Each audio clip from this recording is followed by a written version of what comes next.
जय हिंद मेरे प्यारे देशवासियों। मैं निशा बांगरे आमला बैतूल मध्य प्रदेश से बात कर रही हूँ। जैसा कि आप सभी जानते हैं कि विगत 22 जून 2023 को मैंने अपने डिप्टी कलेक्टर के पद से इस्तीफ़ा दिया था। इस्तीफ़े का कारण ये था कि मेरे ही स्वयं के मकान में जहाँ अभी मैं खड़ी हूँ उसके उद्घाटन कार्यक्रम में मुझे जाने की शासन द्वारा अनुमति नहीं दी जा रही थी। उसी के फलस्वरूप 22 जून 2023 को मैंने अपने डिप्टी कलेक्टर के पद से इस्तीफ़ा दिया। तत्पश्चात मैंने 1 महीने तक इंतज़ार किया कि सरकार मेरा इस्तीफ़ा मंजूर करे, लेकिन उसके बाद भी जब त्यागपत्र मंजूर नहीं हुआ तो मजबूरी में मुझे हाई कोर्ट जबलपुर की शरण लेनी पड़ी और जबलपुर हाई कोर्ट ने निर्देश दिए कि आप 30 दिन के अंदर जो जीएडी का सर्कुलर है उस सर्कुलर के अकॉर्डिंग इसका जो इस्तीफ़े का निराकरण करें। लेकिन मध्य प्रदेश शासन ने इस्तीफ़े का निराकरण इस तरह से किया कि उन्होंने 30 दिन होने के पूर्व ही एक विभागीय जांच शुरू कर दी 21 अगस्त 2023 को कि हमारी अनुमति नहीं देने के उपरांत भी आप अपने स्वयं के मकान के उद्घाटन में कैसे शामिल हुई। यह एक मुझे विभागीय जांच का एक पत्र दिया गया। तो आप बताइए कि इस भारत देश में हम अपने घर का उद्घाटन किस तरीके से करना है, ये हमारा अधिकार है। अगर उससे वंचित रखा गया, मुझे मेरे मौलिक अधिकारों से वंचित रखा गया और उससे दुखी होकर के मैंने त्यागपत्र मध्य प्रदेश शासन को दिया और मुझ पर यह आरोप लगाकर कि आपको अनुमति नहीं दी गई, उसके उपरांत भी आप इस उद्घाटन के कार्यक्रम में उपस्थित हुई, इसीलिए आपकी विभागीय जांच शुरू की जाती है और आपका जो इस्तीफ़ा है शासन ने जो है हाई कोर्ट के निर्देश के बावजूद, जो कि जब उन्होंने नोटिस दिया वो भी बैक डेट पर निकाल कर मैंने 22 जून को इस्तीफ़ा दिया, 6 जुलाई को मेरे पास पत्र आता है कि आपके खिलाफ आपको नोटिस दिया जाता है कि आप बिना अनुमति के उस कार्यक्रम में क्यों शामिल हुई। तो मैंने इस्तीफ़ा ही इसीलिए दिया था कि मैं अपने मकान के उद्घाटन के कार्यक्रम में शामिल हो सकूं। वो पत्र मुझे 4 जुलाई को मिलता है और उसके बाद हाई कोर्ट के निर्देश के बावजूद उस नोटिस के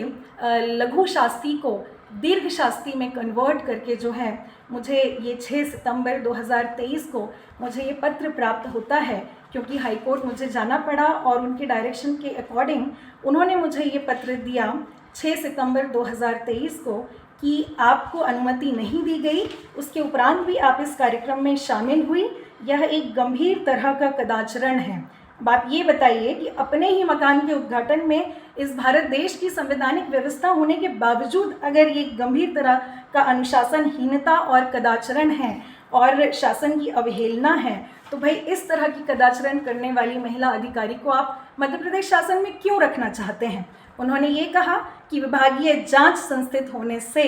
और इस पर कार्यवाही होने से और इस पर दीर्घ शास्ति आरोपित होने के कारण दीर्घ शास्ति आरोपित की जा सकती है। ऐसी स्थिति में राज्य शासन के द्वारा जो मेरा 22 जून 2023 का त्यागपत्र है उसको अमान्य किया जाता है। तो अब आप ये बताइए, एक तो पहले इतना गंभीर कदाचरण मेरे द्वारा किया गया, शासन को मालूम है कि गंभीर कदाचरण है, तो इस तरह से मेरे इस्तीफे को रोकने के लिए यह आरोप लगाकर यह प्रयास किया जा रहा है कि मुझे रोका जाए। अब कारण क्या है? जैसे ही मेरा ये त्यागपत्र नामंजूर हुआ और मेरे ही मकान के उद्घाटन में मेरे ही धार्मिक आस्थाओं के साथ मुझे ये कार्यक्रम नहीं करने दिया, तो उससे आहत होकर जब मैंने इस्तीफ़ा दिया और जब लोगों का जनसैलाब यहाँ पर उमड़ा और लोगों की आकांक्षाएं अपेक्षाएं मुझसे बनी और बढ़ी, उसके बाद मैंने ये फैसला किया कि अब मुझे ऐसी व्यवस्था में जहाँ पर मैं अपने ही अधिकारों के लिए नहीं लड़ सकती, मैं उस पद पर, उस डिप्टी कलेक्टर के पद पर नहीं रहना चाहती। मैं जनता की अपेक्षाओं के लिए, आकांक्षाओं के लिए आगामी विधानसभा 2023 जो कि नवंबर में होने वाले हैं और उसके लिए आचार संहिता अक्टूबर में कभी भी लागू हो सकती है, उस चुनाव में मैं आमला बैतूल से शामिल होना चाहती हूँ। मैं उसमें अपना नामांकन पत्र दाखिल करना चाहती हूँ और मेरा नामांकन पत्र किसी भी तरीके से निरस्त हो जाए, इसके लिए अब जो है शासन षड्यंत्र रचा रही है कि एक मामूली से कार्यक्रम, एक मामूली से कार्य, अपने ही घर के कार्यक्रम में उपस्थित होने का कदाचरण का आरोप लगाकर लघु शास्ति देने की बात करते हुए मेरे इस्तीफे को रोका जा रहा है और कहा जा रहा है कि हम आपको इस्तीफा नहीं दे सकते। वहीं आप देखिए कि जिनको मध्य प्रदेश शासन में जिन जो व्यक्ति यहाँ पर नौकरी कर रहे थे, उनको जब टिकट देनी थी तो उन्होंने एक ही दिन में जो है उनकी नौकरी छुड़ाकर उनसे जो है उनको यहाँ प्रत्याशी बनाया गया। और चूँकि मैं अपने स्वतंत्र विचारों के साथ, अपने संवैधानिक अधिकारों के साथ, अपने विचारधारा के साथ चलना चाहती हूँ, इसीलिए मुझे रोका जा रहा है। तो पुनः जब उन्होंने मेरा इस्तीफ़ा अमान्य किया 6 सितंबर को, तो मैंने पुनः एक पत्र लिखा कि आपके इस जो पत्र है उससे मैं और भी ज़्यादा दुखी हो गई हूँ कि स्वयं के मकान के उद्घाटन में भगवान बुद्ध की अस्थियों के दर्शन लाभ से रोकने के कारण मैं बहुत ही आहत हूँ। और अब मैं ना सिर्फ अपने संवैधानिक अधिकार बल्कि इस भारत देश में जो सदियों से हाशिए पर रहे हैं, हमारी महिलाएं, हमारा वंचित वर्ग, हमारे पीड़ित, दुखी, कमज़ोर वर्ग, उन असहाय वर्गों की सेवा करने के लिए और एक अनुसूचित जाति की महिला होने के नाते मेरे जो आदर्श रहे हैं डॉक्टर बाबा साहब अम्बेडकर, उनके विचारों पर चलते हुए अब मैं उस जनता के लिए जो मुझे उम्मीद की नज़र से देख रही है, अब मैं उसके लिए अपना पूरा जीवन समर्पित करना चाहती हूँ। और जिस तरीके से आपने अपनी पार्टी के इन कर्मचारी अधिकारियों को जो है टिकट वितरण किया है, तो मुझे भी मेरे संवैधानिक अधिकार से वंचित ना रखा जाए, मेरा इस्तीफ़ा मंजूर किया जाए। और मैं कहना चाहूँगी आज मीडिया को, आज मैं मजबूर हूँ ये कहने के लिए कि एक अनुसूचित जाति की महिला, एक तरफ आप बात करते हैं कि महिलाओं को राजनीति में हम आरक्षण देंगे और एक तरफ अनुसूचित जाति की महिला अपने ही अधिकारों के लिए आज लड़ रही है, तो ये कैसा न्याय है, ये कैसा भेदभाव इस मध्य प्रदेश शासन के अंदर एक अनुसूचित जाति की महिला के साथ किया जा रहा है कि उसे राजनीति में आगे जाने से रोका जा रहा है। और बाबा साहब डॉक्टर अम्बेडकर कहते थे कि किसी भी समाज की, किसी भी देश की अगर प्रगति को मापना है तो उस समाज की महिलाओं की प्रगति को मापना होगा। तो अगर आप चाहते हैं मध्य प्रदेश शासन अगर वाकई में अनुसूचित जाति और आदिवासी समाज की हितैषी है, तो एक अनुसूचित जाति की महिला को रोक करके वो साबित कर रही है कि वो अनुसूचित जाति की हितैषी नहीं है। अगर होती तो मुझे मेरे अधिकारों के लिए, मुझे मेरे समाज के अधिकारों के लिए से लड़ने से नहीं रोकती और मुझे इस चुनाव में उम्मीदवार बनने से नहीं रोकती। तमाम जो आरोप इसमें अधिरोपित किए गए हैं वो सभी निराधार हैं, सिर्फ इसीलिए कि मैं अपने चुनाव में अपना दाखिला ना कर पाऊँ, सिर्फ इसीलिए इस्तीफे को रोका जा रहा है। तो मैं कहना चाहूँगी मध्य प्रदेश की सरकार से कि मेरे अंदर भी बाबा साहब डॉक्टर अम्बेडकर का खून है, मेरे रगों में उनका खून दौड़ता है, मैं उनकी वंशज हूँ। बाबा साहब ने कहा था कि अगर मैं अपने समाज के अधिकारों को नहीं दिला पाया तो मैं खुद को गोली मार दूंगा। तो मेरा भी यही कहना है कि अगर मैं अपने मकान के उद्घाटन में शामिल नहीं हो सकती और मैंने ये गंभीर कदाचरण किया है, तो फिर ऐसी महिला को आप क्यों रखना चाहते हैं जो गंभीर कदाचरण कर रही है? उसे तो तत्काल प्रभाव से आपको हटा देना चाहिए नौकरी से। तो मैं यही चाहूँगी कि मुझे जो है आप मेजर पेनाल्टी देके मुझे हटा दीजिए, लेकिन जो समाज में ये अन्याय चल रहा है उसके लिए हम रुकने वाले नहीं हैं। पहले आपने मुझे मेरे ही घर के उद्घाटन में